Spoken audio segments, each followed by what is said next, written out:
Artis cantik Shelin Evangelista kembali menjadi perbincangan netizen usai satu panggung dengan mantan suaminya Stephen William. Munculnya Shelin dan Stephen di panggung yang sama ini sontak membuat ramai netizen. Banyak yang penasaran dengan interaksi mereka berdua, mengingat keduanya telah resmi bercerai sejak Oktober 2021 lalu. Ibu 3 orang anak itu mengaku tidak merasa kaku saat bertemu dengan Stephen William. Ia juga selalu bersikap profesional dalam pekerjaannya. Wanita berusia 32 tahun itu juga mengatakan bahwa prioritasnya saat ini adalah anak-anaknya. Lantas apakah Shelin Evangelista masih berhubungan baik dengan Stephen William?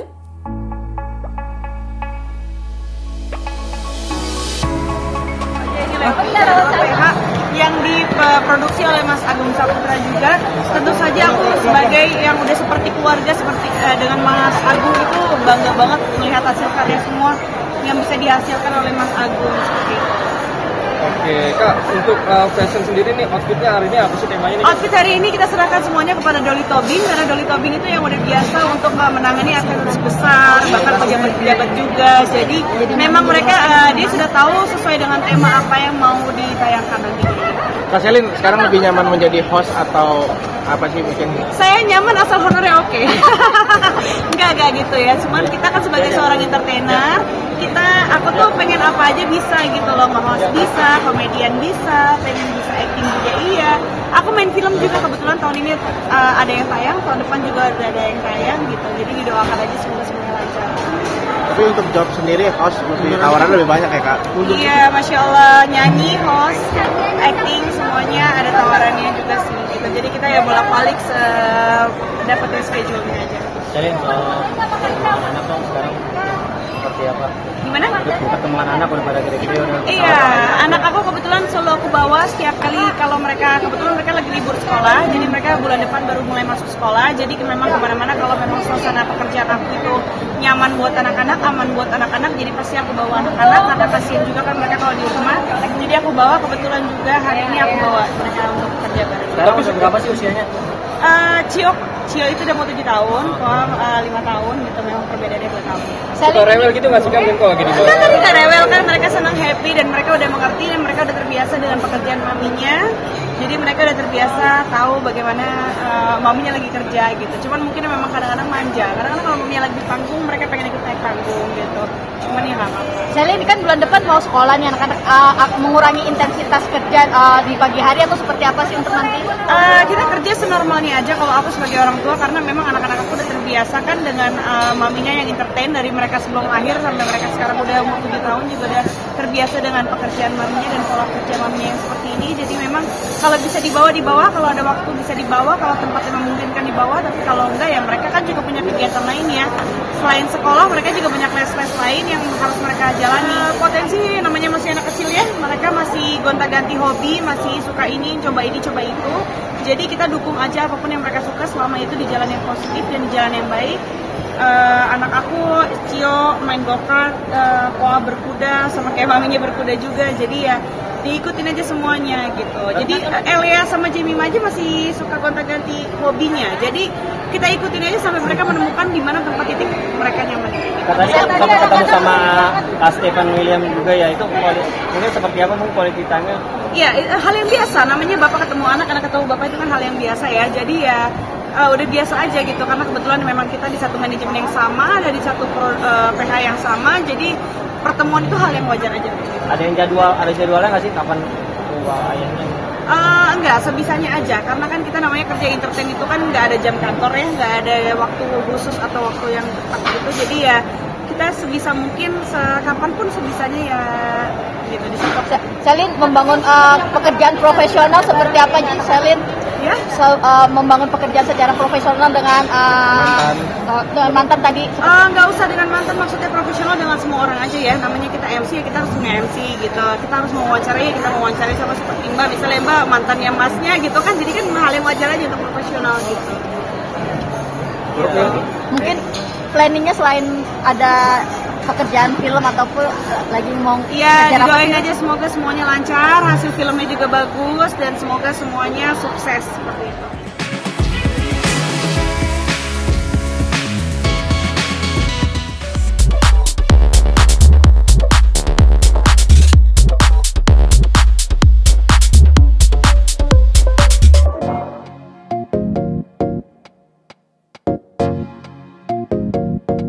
Lagu anak yang dinyanyikan Baby L, putra Rizky Bilar dan Lesti Kejora baru-baru ini trending di media sosial.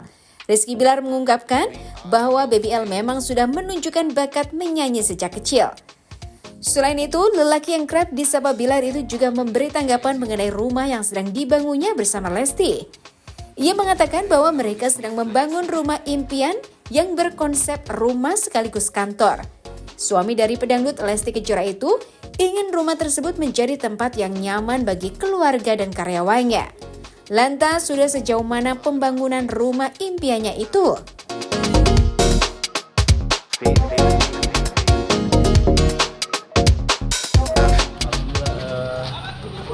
Karya terbaru dari Abang El dapat apresiasi dan bisa dibilang ini pencetus juga kita setelah sekian lama.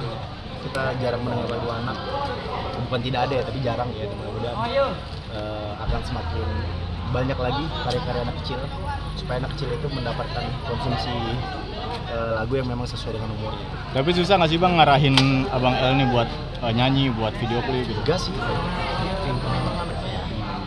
udah ada bakat, kelihatan bakat dia bisa nyanyi.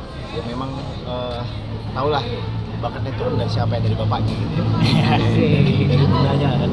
Jadi bundanya sering nyanyi, jadi otomatis secara secara terbiasa dia terstimulan. Kadang-kadang suka bernotasi, bernada, bersenandung. Jadi bahkan kadang-kadang dia suka nyiptain nada sendiri. Kesulitan pas produksi apa? Hafalan liriknya kuat ya? Iya, cuma memang kalau cadel itu wajar lah, anak kecil ya, namanya juga anak kecil. Tapi dibilang kesulitan sih apresiasi sama dalam vokalnya Bang Syafiq ya, yang memang telaten, terus sabar banget ngarahin Abang El. Karena kan bukan hal yang mudah ya untuk mengarahkan anak umur 2,5 tahun untuk nyanyi. Kadang-kadang dia mut-mutan, suka lagi dia nggak mau nyanyi, kita harus ngikutin gitu. Bang Bi, soal progres villa di Bali gimana Bang Bi? Lagi jalan progresnya. Bangun rumah kan bukan kayak bangun kantor kan. Dan tapi tanah yang kita punya di Jaksel itu kita jadiin kantor. Bentar lagi beroperasi kok bulan ini kantornya. Tapi memang kantor skala kecil lah. Alhamdulillah Bali lagi progres. Kantor sementara, karena memang tanah Cipete yang di Jaksel itu adalah rumah impian kita yang memang kita beli tanahnya dari 2022. Itu kenapa bangunnya lama, kenapa progresnya lama. Orang kan selalu ngomongin nggak bosan ngontrak gitu. Kenapa kita ngontrak? Pertama karena memang istri saya nggak mau tinggal di rumah Bintaro, which is itu adalah rumah yang saya beli saat lajang. Dan pada akhirnya rumah itu saya kasih ke orang tua. Dan kenapa kita belum ya, karena memang kita pengen beli rumah, kita pengen punya rumah, bukan punya ya bahasanya. Kita pengen punya rumah yang memang benar-benar sesuai impian kita, yang benar-benar kita bangun, kita garap sesuai dengan konsep yang kita punya, impian yang kita punya. Dan juga bukan hal yang mudah untuk bangun rumah Cipete, makanya saya nyicil dulu kantor dulu yang kecil. Karena kemarin aja proyeksinya itu aja 3 lantai, luas bangunannya sekitar hampir 4.000-an, 5.000-an luas bangunannya. Jadi ya insya Allah kita sabar lah untuk menantikan rumah impian kita yang memang benar-benar sesuai dengan apa yang kita cita-citakan. Kayak gimana sih konsepnya mungkin? Konsepnya saya pengen gabungin kantor, karena saya pengen dari dulu cita-cita ya punya satu gedung, entah itu gedung bangunan yang memang bentuk bangunannya seperti kantor, atau memang bentuk rumah tapi memang fungsinya seperti kantor gitu. Karena memang saya pengen bikin kantor, suasana kantor itu benar-benar nyaman buat karyawan saya gitu. Jadi karyawan tuh mendapatkan fasilitas yang bagus di kantor. Jadi ada fasilitas kayak gym, kayak tempat kayak time zonean gitu-gitulah. Jadi bukan hal yang makan waktu sebentar gitu. Jadi bahkan gambarnya aja itu mungkin bisa makan waktu 6 untuk gambar sendiri aja ya, saya yakin banget itu bisa makan waktu 8 sampai setahun untuk ngegambar doang. Ngegambar yang benar-benar sesuai dengan ide yang kita punya. Bang, saya pengen itu ada kantor Leslar Pop, sebelahnya rumah kita yang memang terkoneksi. Jadi kita bisa ngemonitoring secara dekat gitu ya.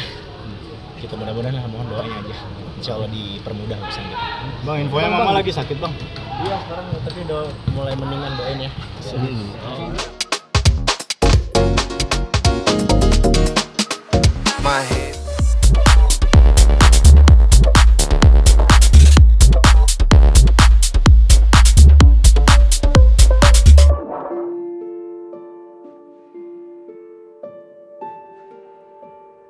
Kabar kurang menyenangkan kembali menghampiri selebriti cantik Fairuz Arafik.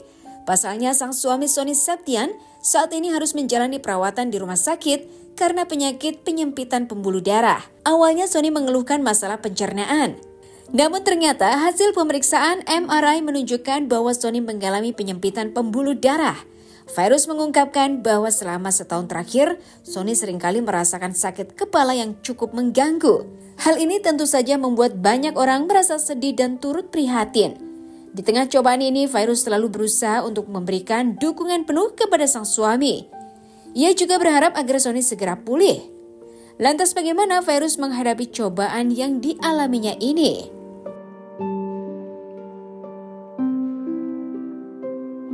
Kalau kondisi Mas Sony itu kan kemarin Sony itu kemarin sempat sakitnya pencernaan. Nah terus karena ada kepalanya pusing-pusing terus kan, sakitnya lumayan, jadinya dokter menyarankan untuk MRI gitu. Jadi setelah di MRI sama ada beberapa kali pemeriksaan melalui mesin itu, terus akhirnya ternyata ada di kepalanya itu kayak ada penyempitan gitu. Jadi memang harus kayak ada tindakan lah gitu.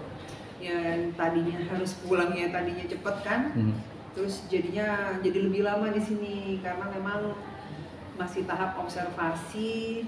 Terus juga mengenai tindakannya juga kan butuh proses tuh pembentukan tim dokternya kayak gitu. Jadi aku di sini masih nunggu sih kayak gitu sih. Doain aja yang terbaik, mudah-mudahan semua hasilnya baik. Tapi yang jelas kedatangannya Sony dan pemeriksaannya itu awal lebih dini, jadi nggak hampir sampai nunggu terjadinya hal-hal fatal gitu. Jadi alhamdulillah ketahuannya lebih awal.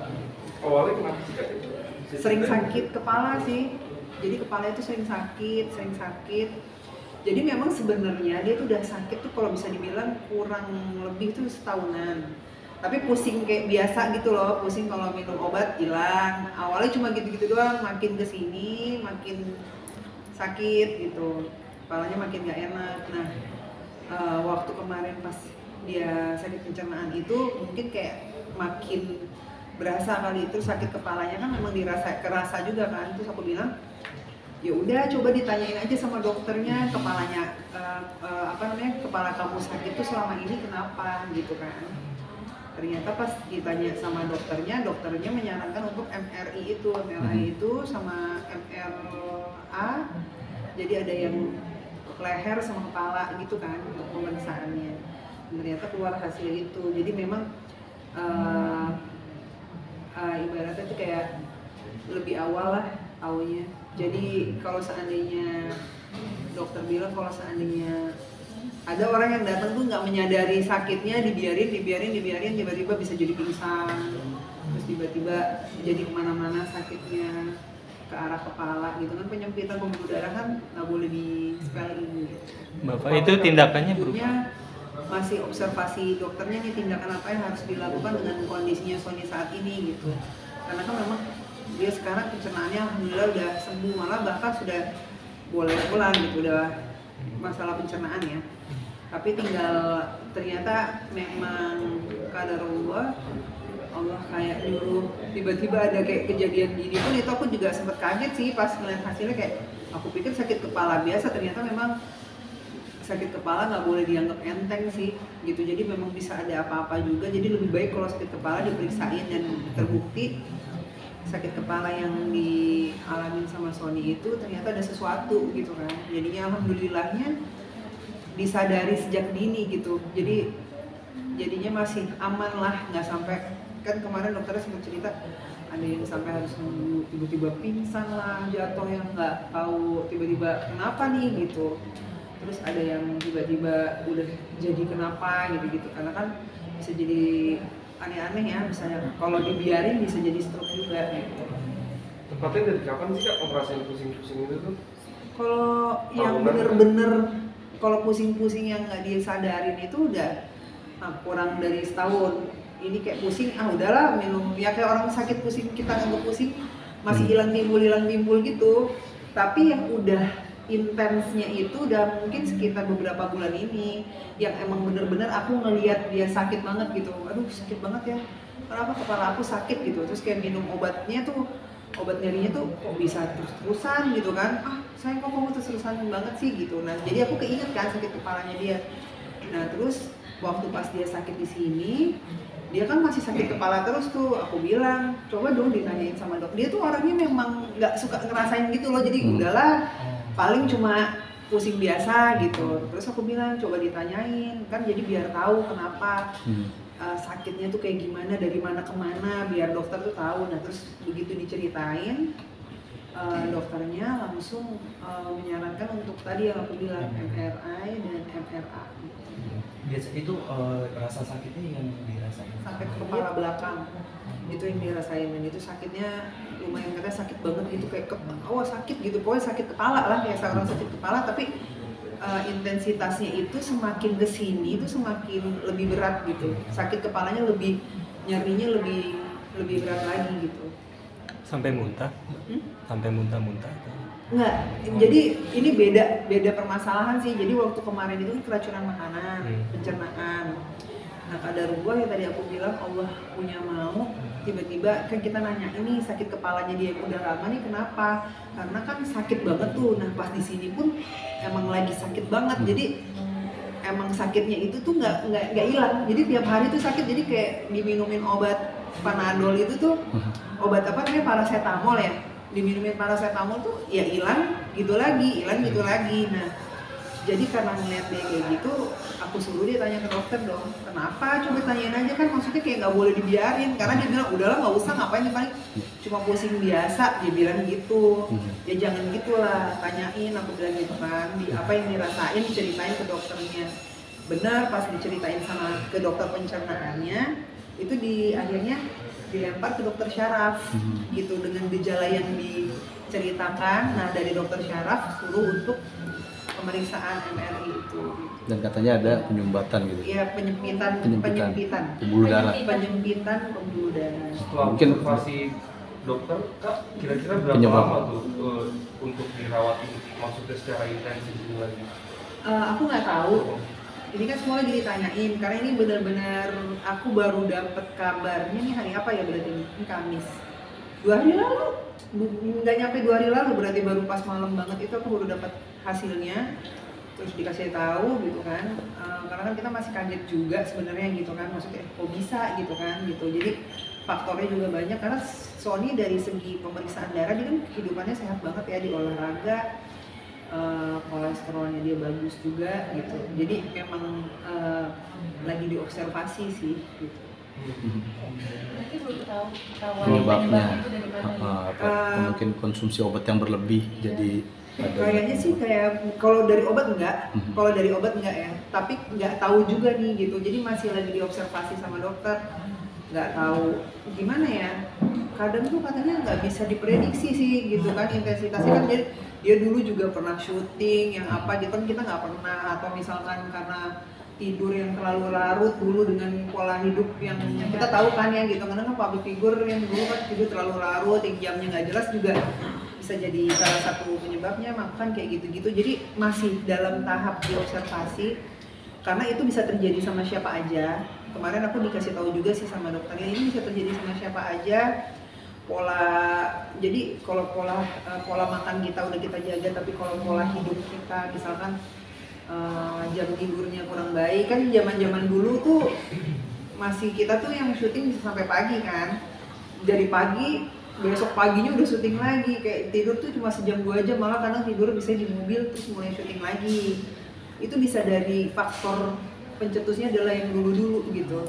Makanya kan karena sakitnya lumayan lama ya, jadi dia tuh nggak memperlihatkan gejala kalau awal-awal kayak gitu. Kalau udah ngeliatin gejala itu berarti udah lumayan mulai terlihat itulah gitu si penyempitannya itu. Oke, Pak, sejauh ini kira-kira tindakan apa Kak nanti ke depannya, bakal ada operasi atau apa gitu kira-kira? Masih ikutin aja dari tim dokter Abdiwaluyo gimana, karena kan aku udah serahin sama dokternya. Alhamdulillahnya juga kan dapat dokter yang memang senior, gitu yang memang sudah biasa mengatasi permasalahan-permasalahan seperti ini gitu. Jadi aku cuma bisa sebagai istrinya ngasih support dia, ngasih semangat bahwa ini hal yang kecil gitu, masih banyak ujian-ujian besar lainnya yang orang-orang lain dapetin, ini kita masih belum apa-apa. Aku ngasih semangat itu sih gitu, dan sama-sama berdoa semoga ini semua bisa cepat sembuh, selesai gitu. Dan ya itulah ya, kita nggak pernah tahu sih gitu apa yang terjadi di kehidupan kita. Maksudnya dengan kehidupannya Sony yang begitu sehat aja masih bisa kena yang kayak gini gitu kan. Nah jadinya memang faktor-faktor pencetus kehidupan di pola hidup kita sebelumnya itu bisa mempengaruhi kan gitu. Kayak dulu aku sakit pencernaan, aku tuh hidup sehat akhirnya kan setelah itu. Tapi kan faktor yang dulu yang pernah kita makan itu bisa menjadi ibaratnya pemicunya gitu, bahwa apa yang kita makan, apa pola hidup seperti apa yang dulu kita pernah lalui, ya itu bisa menjadi penyebab gitu.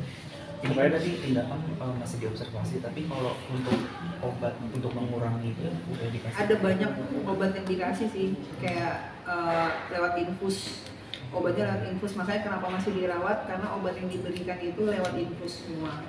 Kayak gitu. Apa itu mungkin menanggapi soal yang rumah sakit keluarga nih yang kebakaran kemarin, mungkin seperti apa sih?